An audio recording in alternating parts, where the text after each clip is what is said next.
এই মুহূৰ্তত আহি পৰিছে মানৱ চলিহা ভাগৰ আৰু এটা কুকৃতি, এটা ভয়ংকৰ কুকৃতি ফাটি লৈছে এই মুহূৰ্তত।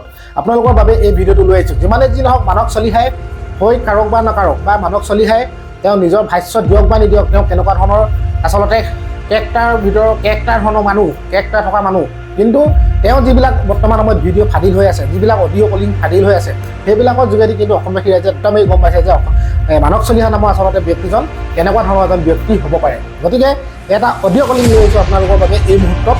আপোনালোকে এই অডিঅ' কলিংটো ভালধৰণে শুনক, কেনেকৈ নিজকে এজন কি বুলি চিনাকি দিছিলে সেই মানৱ চলিহাই, আৰু কেনেকৈ আচলতে পইচা সৰকাবলৈ তেওঁ নিজকে মানে নিজৰ সেই মগজটোত আচলতে কেনেকৈ আইডিয়া আহে মানৱ চলিহা ভাগৰ, কেনেকৈ তেওঁ চিন্তা কৰি পায়গৈ, কেনেকৈ আচলতে প্ৰবঞ্চক কৰি আচলতে মানুহৰ পৰা পইচা লুটিব পাৰে, মানে আপোনালোকে আচলতে শুনি আচৰিত হ'ব। গতিকে চাওক আপোনালোকে এই অডিঅ' কলিংটো, আৰু নতুনকৈ অহা গ'লে মোৰ চেনেলটো এটা লাইক আৰু চেনেলটো ছাবস্ক্ৰাইব কৰিবলৈ খালি আপোনালোকে নাপাহৰিব। তেতিয়াহ'লে একদম ধুনীয়াকৈ প্ৰথমৰ পৰা শেষলৈকে আপোনালোকে অলপ শুনক, শুনি মেলি কমেণ্টত জনাব কেনেকুৱা ধৰণৰ আচলতে ব্যক্তি হয় এই মানৱ চলিহা নামৰ ব্যক্তিজন। মই যোৰহাট এডিশ্যন এছ পিয়ে কৈ আছোঁ। হয় ছাৰ, কওক।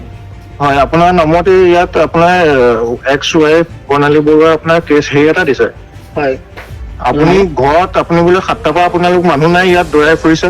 ছাৰ মেইন কথাটো শুনক, তেখেতসকল আহিব বুলি আমাক জনোৱা নাই। নহয়, আপুনি মেইন কথাটো সেইটো মই বুজিলো। মেইন কথাটো আপুনি ৰাতিপুৱা গম পালে নাই? আপুনি ৰাতিপুৱা আমি যেতিয়ালৈ গম পাইছো তেতিয়ালৈ আমি মৰাণ পাৰ হৈ আহিছো ছাৰ। আমি মৰাণৰ পৰা আপুনি উভতি কেনেকে আহিব? আপুনি এতিয়া ক'ত আছে? মই আপোনাৰ ফোন নহ'লে ট্ৰেচিঙত লগাই পেলাই আপোনাৰ সেইটো উলিয়াই লওঁ। এতিয়া আমি ডিমৌত আছো। ক'ত আছে? ডিমৌ। ডিমৌৰ পৰা ইয়াত পাবলৈ কিমান টাইম লাগিব আপোনাৰ? ডিমৌৰ পৰা পাওঁতে আপোনাৰ কিমান দেৰি লাগিব? এতিয়া কিমান দেৰি লাগিব সেইটো কৰিব নোৱাৰিম ন ৰাতি। নে আপোনাক ঘূৰিবলৈ মন আছে, নে আপোনালোকে এই ফেমিলিটো হেৰাছ কৰি থাকিবলৈ মন আছে? ছাৰ ফেমিলিটো হেৰাছটো আমি কেতিয়া কৰো? আপুনি হেৰাছে কৰি আছে অথনিৰ পৰা। ছাৰ শুনক, প্ৰথমবাৰ আপুনি 4টাত পাম বুলি কিয় ক'লে তেতিয়াহ'লে? 4টাত পাম বুলি কৈছিলো। মই হেৰিয়ালৈ আহিছিলো ন, নিজৰ কামত আহিছিলো। কামটো আপোনাৰ নহ'লে তাৰপিছতো দেৰি হৈছে ন। কি কামত গৈছে আপুনি? মোৰ নিজৰ পাৰ্চনেল কামত। কওক, আপুনি পাৰ্চনেল কামটো কওক, পুলিচে সুধি আছো। গম পাইছো সুধি আছে ছাৰ, কিছুমান নিজৰ পাৰ্চনেল আছে। আপোনাৰ পাৰ্চনেল কামটো কওক। মই মানুহ এজন লগ কৰিবলৈ আছিলো। আপুনি ভালে ভালে ইয়ালৈ আহিব, নে মই পুলিচ পাৰ্টি লৈ পেলাই আপোনাক উঠাই লৈ আহোঁ? কোনটো বিচাৰিছে আপুনি? মই এতিয়া ছাৰ ডিমৌত আছো। ডিমৌৰ পৰা যাওঁতে মোক টাইম লাগিব। কিমান টাইম লাগিব আপুনি? 3 ঘণ্টামান লাগিব চাগে। আপুনি একজেক্ট মোক টাইমটো দিয়ক। এতিয়া 8টা বাজিছে, আপুনি একজেক্ট ইয়াত কেইটা বজাত পাবহি? মই ছাৰ ৰাতি ছোৱালীজনী আছে, মোৰ বেবী আছে। মই তেনেকে মোৰ সেইটো মতলব নাই। মোৰ এতিয়া যিটো হেৰি আছে, আপোনাৰ বেবী আছে, বেবীৰ মাকৰো বেবী হয়, আপোনাৰ বেবী নহয়। আপোনাৰ অকলে জন্ম দিয়া নাই চাগে মই জনাত। শুনক, যদি মাকৰ বেবী হ'লে মাকৰ বেবী হয়, কিন্তু এতিয়া ছোৱালীজনী আৰু আমাৰ এতিয়া বিশেষকৈ আমাৰ ডিভোৰ্চ চলি আছে কেছটো এতিয়া গম পাইছো। মই আপোনাৰ গোটেই ৰিপৰ্টটো মই পঢ়িলো। কোৰ্টত আছে এতিয়া কেছটো। আৰু তাত আপোনাৰ তেখেতসকলে হৈছে, আমাৰ যেতিয়া তেখেতসকলে ফোন কৰিছে তেতিয়াহ'লে আমি মৰাণ পাৰ হৈ আহিছো, আৰু নিজৰ কাৰণে নিজৰ কামত আহিছো। তেখেতসকলে সেইটো এটলিষ্ট ক'ব লাগে যে আগদিনাখন যে আমি কাইলৈ যাম, কাৰণ আমাৰো নিজৰ কিছুমান হেৰি আছে। এটা কথা কওক, আপোনাক আগদিনা কওক, পিছদিনা কওক, যিটো কওক, আপোনাৰ আজি যিটো ক'লে বস্তুটো, আপুনি এটা বেলেগ বেলেগ টাইম দি পেলাই ঘূৰাই কিয় ফুৰিছে?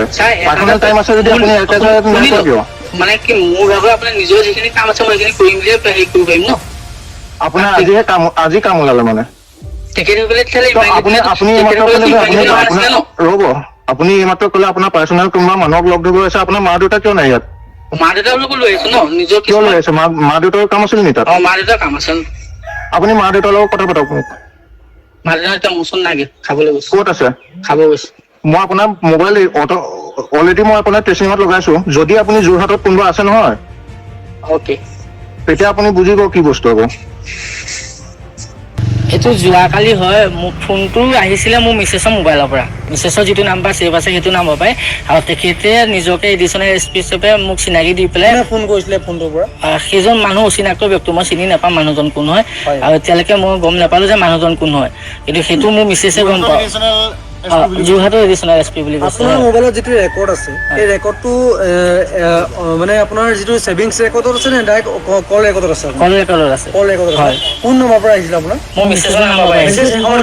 মিছেছ সেই সময়ত আমাৰ ইয়াতে আছিলে, ক'ত আছিলে নাজানো, আমি নাছিলো কালি আমি গৈছিলো আপোনাৰ ডিব্ৰুগড় গৈছিলো। আপোনালোকে দেখিছে কেনেকৈ নিজকে এজন এডিশ্যনেল এছ পি বুলি যোৰহাটৰ চিনাকি দি মানুহৰ পৰা ফোন যোগে কেনেকৈ আচলতে প্ৰবঞ্চক কৰে, কেনেকৈ জাল পেলায়, কেনেকৈ জালত ফচাবলৈ চেষ্টা কৰে, তাৰপিছত কেনেকৈ পইচা আত্মসাৎ কৰিব পাৰে, কেনেকৈ মানে দাবী ধমকি দি।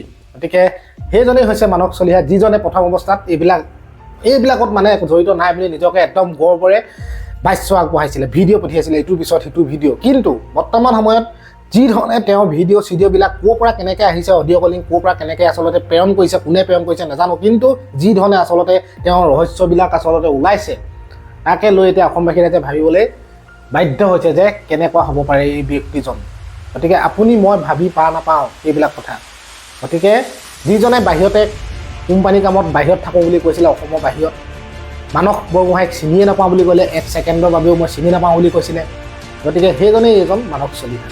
গতিকে ফাদিল হৈ গৈ আছে ইটোৰ পিছত ইটো ভয়ংকৰ ৰহস্য। গতিকে ভিডিঅ'টো ইমানেই আছিলে, কেনেকুৱা পালে কমেণ্ট কৰি জনাব। ভাল পালে পুনৰ কৈছোঁ লাইক, শ্বেয়াৰ, ছাবস্ক্ৰাইব কৰিবলৈ নাপাহৰিব।